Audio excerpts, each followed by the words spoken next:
For number 8, I want to first rewrite it. So I don't like to really express it as a fraction unless I have to. So that 3x squared plus 1, I can express that to the negative fifth dx. And I'm going to let u equal what's in parentheses, so 3x squared plus 1. I'm going to take the derivative, du is equal to 6x dx.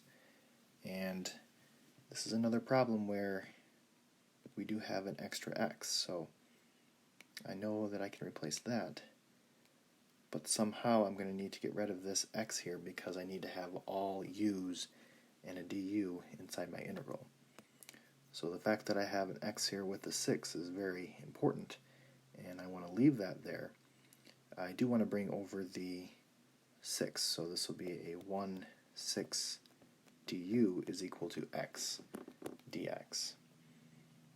So this is all my information that I need to use to substitute.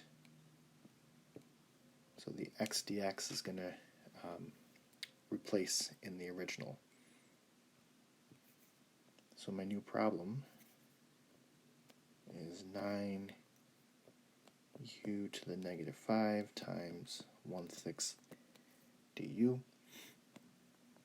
So if I integrate that, then the 9 over 6 just comes along with it, and the u to the negative 5 becomes u to the negative 4 over negative 4 plus c.